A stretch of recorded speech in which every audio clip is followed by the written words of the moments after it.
الله وبركاته. إن الحمد لله نحمده ونستعينه ونستهديه ونستغفره ونعوذ بالله من شرور أنفسنا وسيئات أعمالنا. من يهده الله فلا مضل له ومن يضلل فلا هادي له. أشهد أن لا إله إلا الله وحده لا شريك له وأشهد أن محمدا عبده ورسوله الذي لا نبي ولا رسول بعده. قال الله تبارك وتعالى: يا أيها الذين آمنوا اتقوا الله حق تقاته ولا تموتن إلا وأنتم مسلمون. يا أيها الناس اتقوا ربكم الذي خلقكم من نفس واحدة وخلق منها زوجها وبث منهما رجالا كثيرا ونساء واتقوا الله الذي تساءلون به والأرحام إن الله كان عليكم رقيبا. يا أيها الذين آمنوا اتقوا الله وقولوا قولا سديدا يصلح لكم أعمالكم ويغفر لكم ذنوبكم ومن يطع الله ورسوله فقد فاز فوزا عظيما. أما بعد فإن أصدق الحديث كتاب الله وخير الهدي هدي محمد صلى الله عليه وسلم وشر الأمور محدثاتها وكل محدثة بدعة وكل بدعة ضلالة وكل ضلالة في النار والعياذ بالله. معاشر المسلمين عباد الله، أوصيكم ونفسي بتقوى الله فقد فاز المتقون. Ikhwan dan akhwat kaum muslimin yang dirahmati oleh Allah Subhanahu wa taala. Alhamdulillah, hendaknya setiap kita bersyukur dan meningkatkan ketakwaan kita kepada Allah Subhanahu wa taala dimanapun kita berada, dan ingatlah bahwa takwa itu merupakan bekal yang terbaik kita menuju Allah Subhanahu wa taala. Salawat dan salam kepada Nabi Muhammad SAW. Kita meminta kepada Allah Subhanahu wa taala syafaat nabinya. Semoga Allah Subhanahu wa taala berikan kita syafaat nabinya. Allahumma amin. Pada kesempatan ini kita akan kembali membahas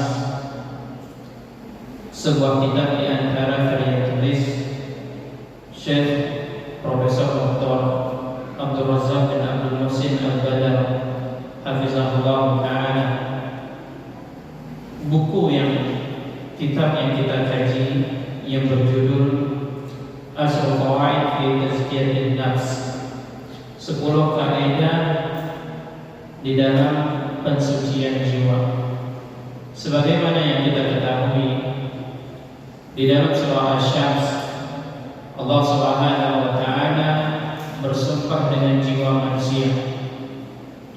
Ketika Allah bersumpah dengan jiwa manusia, ini menunjukkan bahwa di jiwa manusia terdapat suatu perkara yang agung, yang besar, yang tidak boleh kita abaikan.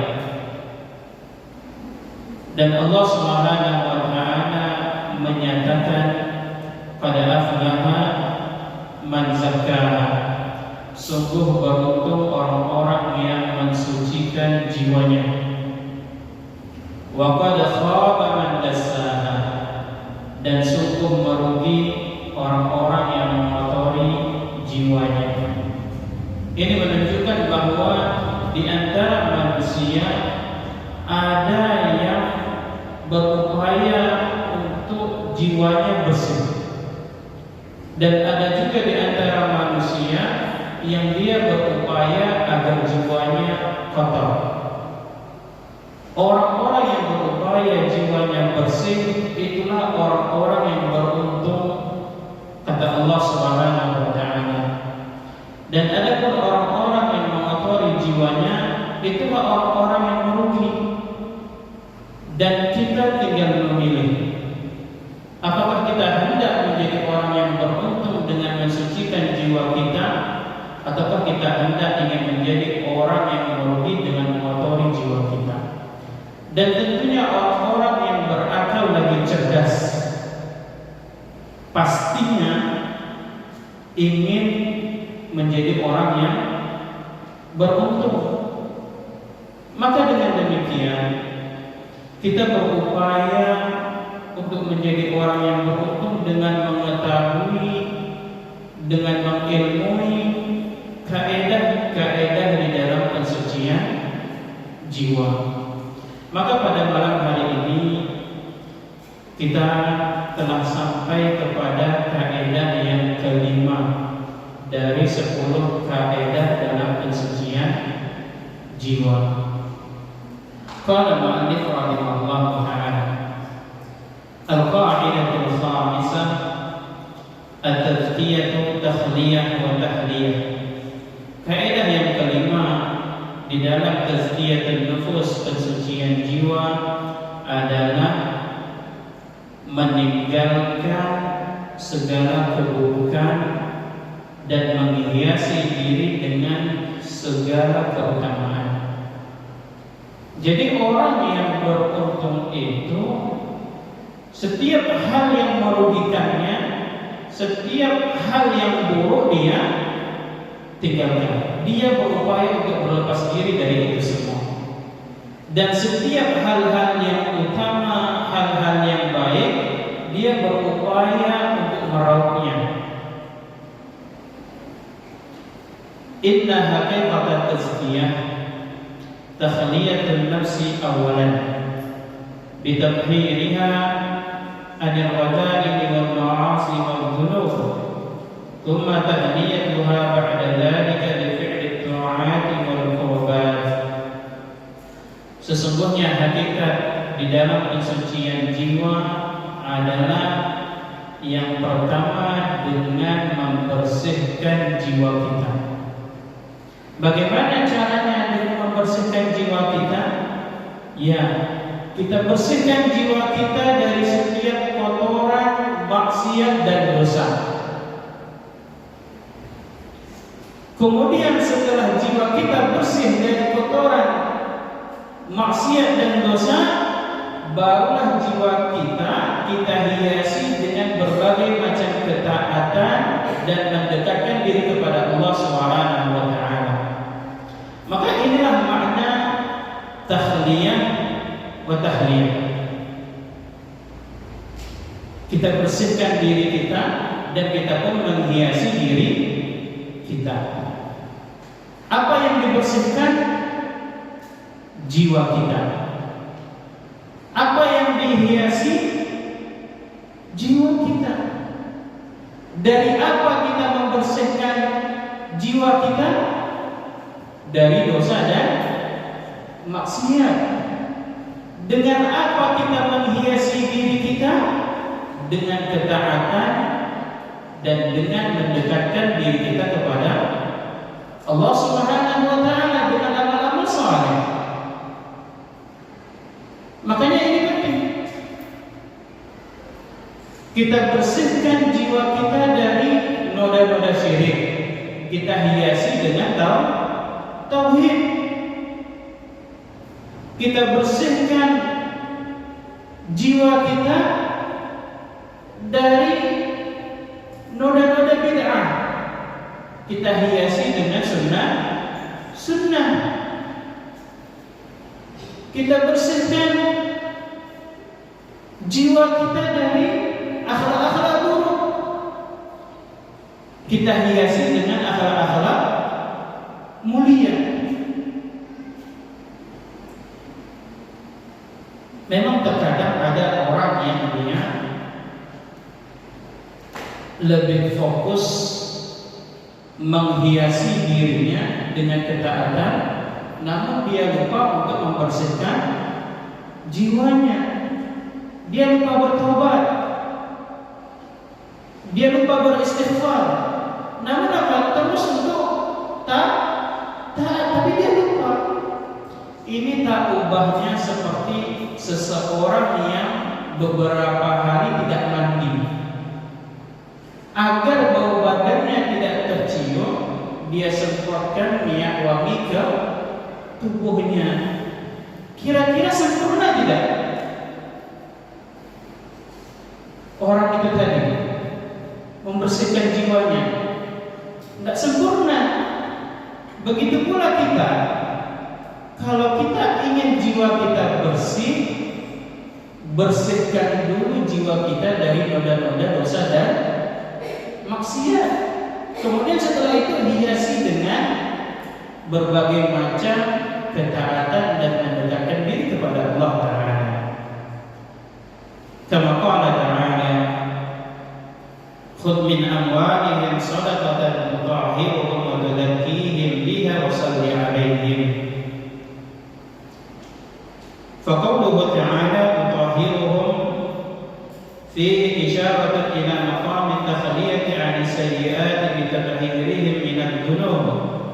Wa qawluhu ta'ala wa tuzakkihim fihi isyaratun ila maqam at-tahliyati bil fadail wal hasanat wa taqdim 'ala at-tadhkiyati min bab taqdim at-tahliyati 'ala at-tahliyah.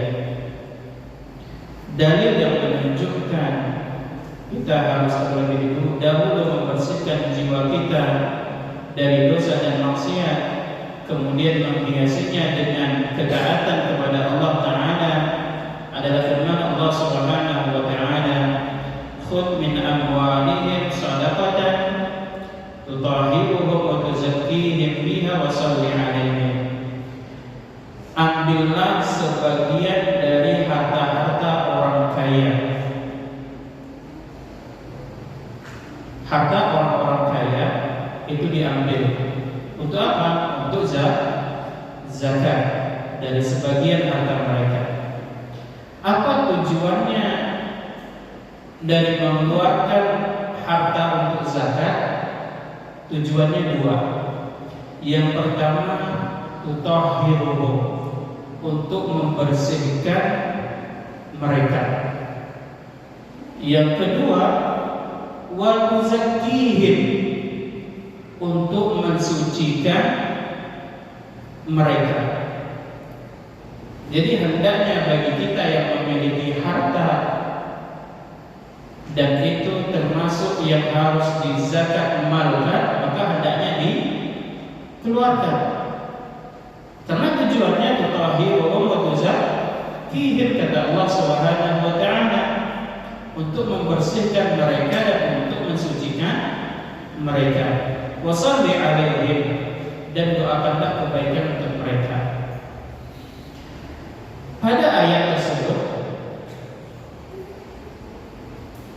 Allah Subhanahu wa Ta'ala katakan tutahhiruhum, untuk membersihkan mereka. Maka pada ayat ini menunjukkan isyarat untuk berlepas diri dari seluruh keburukan dengan membersihkan jiwa mereka dari dosa-dosa. Kemudian pada firman Allah, wa tuzakkihim, untuk mensucikan mereka, maka ini ada isyarat untuk menghiasi diri dengan berbagai macam keutamaan dan kebaikan. Maka di sini kita dapati bahwa ayat ini menunjukkan di dalam tazkiyatun nufus terlebih dahulu membersihkan diri, baru menghiasi diri.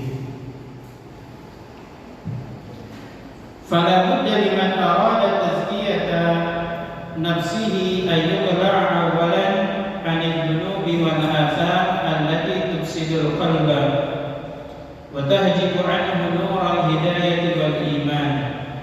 Maka bagi siapa yang ingin jiwanya bersih, hendaknya terlebih dahulu dia berlepas diri dari dosa-dosa yang menyebabkan rusaknya hatinya. Jadi di antara dampak dosa dan maksiat itu menyebabkan hati kita rusak. Kalau kita diberi nasihat dan itu merupakan kebenaran, kita tolak, maka kemungkinan besarnya itu disebabkan karena dosa dan maksiat. Dan dosa dan maksiat inilah yang menyebabkan hati seseorang terhalang dari cahaya hidayah dan iman. Ini bahayanya. Makanya di antara nasihat Ustaz kita Dr. Firanda Dirja Hafizahullah Ta'ala, kalau kiranya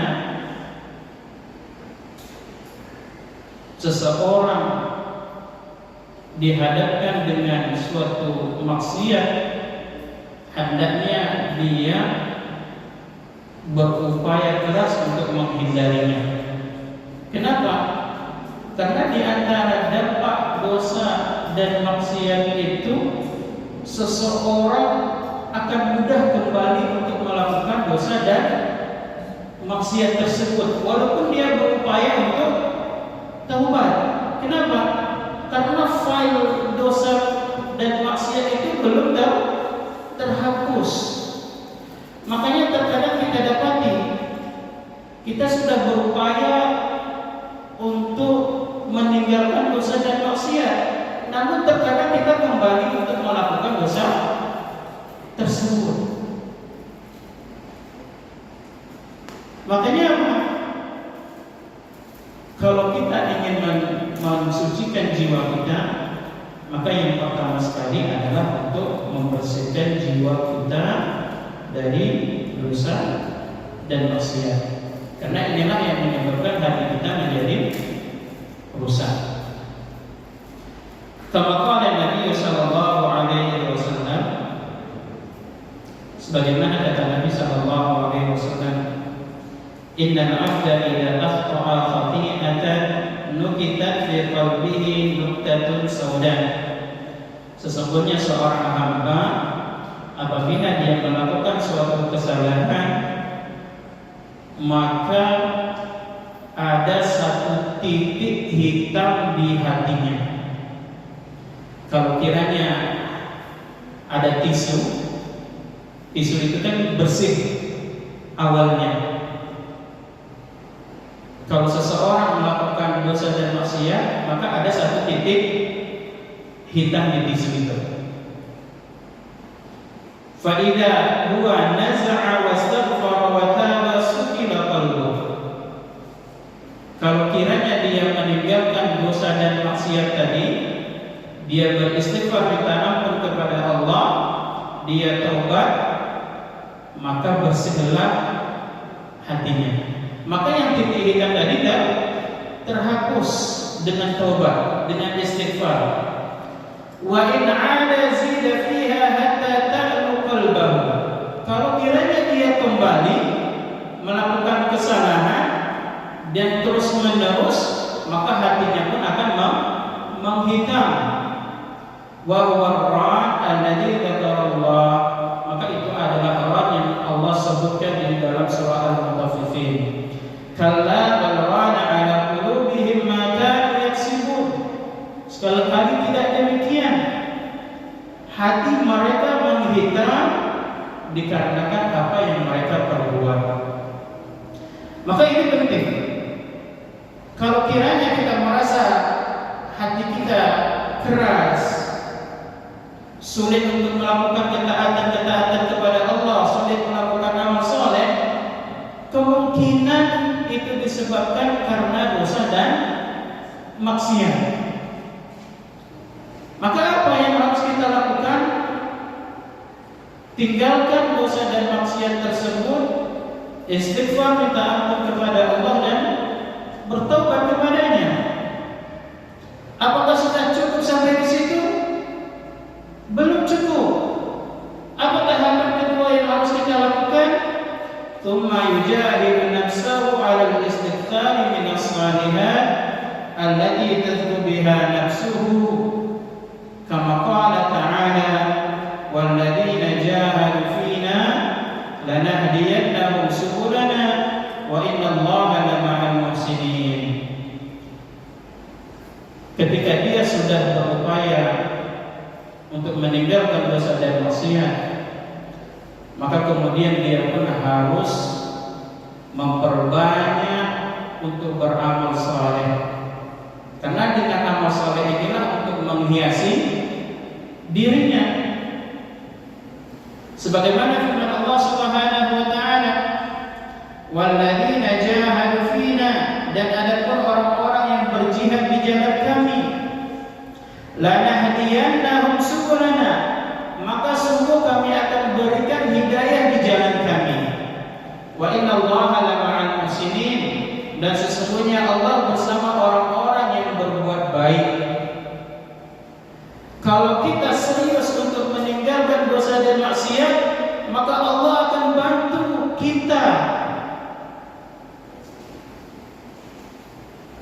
Ini menunjukkan apa? Allah Subhanahu wa taala memberikan pertolongannya bagi orang-orang yang berjuang di jalan Allah. Allah senang dengan taubatnya seorang hamba. Siapa di antara kita yang tidak pernah melakukan suatu kesalahan? Pasti kita melakukan kesalahan.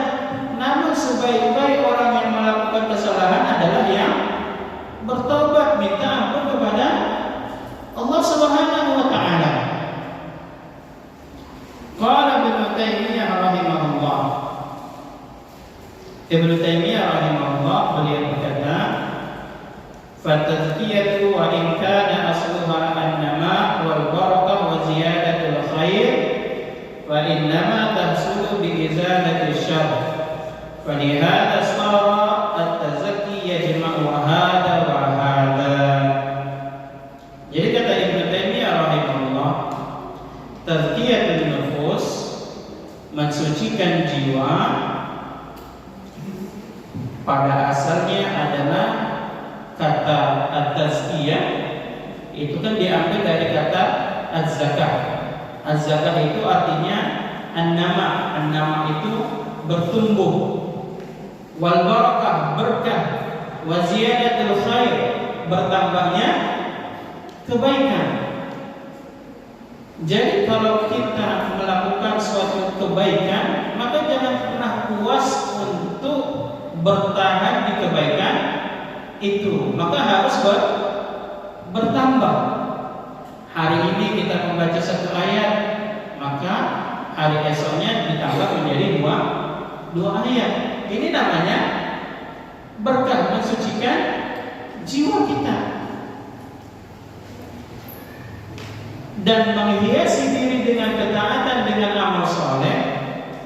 Ini tidak cukup hanya sebatas melakukan perbuatan taat, namun juga harus diiringi dengan melepaskan diri dari setiap keburukan. Terkadang ada orang bersedekah, namun akan disayangkan harta yang dia sedekahkan itu dari hasil mencuri. Apakah ini yang diinginkan? Tidak. Jadi dia harus seimbang. Dia hiasi dirinya dengan ketaatan dan dia pun tinggalkan setiap keburukan-keburukan. Wa qala Ibnu Sa'di rahimahullah inda qaulillahi ta'ala. Ibnu Sa'di rahimahullah beliau berkata di dalam menafsirkan firman Allah Subhanahu wa taala, "Balillahu yuzakki man yasha." Akan tetapi Allah mensucikan jiwa bagi siapa yang dikehendakinya. Dengan apa Allah Subhanahu wa taala mensucikan jiwa seorang hamba? Bil iman wal amal saleh, dengan keimanan dan amal saleh. Maksudnya Allah Subhanahu wa taala berikan taufik kepada hamba tersebut. Hamba tersebut akan meninggalkan akhlak-akhlak buruk. Hamba tersebut Allah Subhanahu wa taala bimbing dia kepada akhlak-akhlak mulia. Maka ini menunjukkan bahwa bagi orang yang ingin menjadi jiwa yang beruntung sebagaimana firman Allah Subhanahu wa taala, qad aflaha man zakkaha, sungguh beruntung orang-orang yang mensucikan jiwanya, maka hendaknya dia berupaya untuk meninggalkan setiap keburukan dan menghiasi dirinya dengan setiap keutamaan-keutamaan. Kemudian kita kaji kaidah yang keenam dari 10 kaidah pensucian jiwa. Al-qa'idatu sadisah, ighlaqul manafidh allati tukhriju bil insani 'an tazkiyati wa tub'iduhu 'anil fadilati wa tuqi'uhu fil radilah. Bagi orang-orang yang ingin mensucikan jiwanya hingga dia beruntung, maka hendaknya dia menutup setiap pintu-pintu yang dapat menyebabkan dia jauh dari pensucian jiwa. Hendaknya dia menutup pintu-pintu yang membuat dia jauh dari keutamaan-keutamaan. Kalau kiranya seseorang tidak menutup pintu tersebut, maka dia akan terjatuh ke dalam kehinaan. Fayahtajul 'abdu hajatan masatan ila ighlaqil manafidh allati tudannisu nafsahu wa tudassiha. Hendaknya seorang hamba yang memiliki kebutuhan untuk mensucikan jiwanya, maka haruslah baginya untuk menutup pintu-pintu yang dapat merusak dan mengotori jiwanya. Sudah selesai. Baik, insyaallah kita lanjutkan ba'da salat Isya. Subhanallah wa bihamdika, asyhadu an la ilaha illa anta, astaghfiruka wa atubu ilaik. Wassallallahu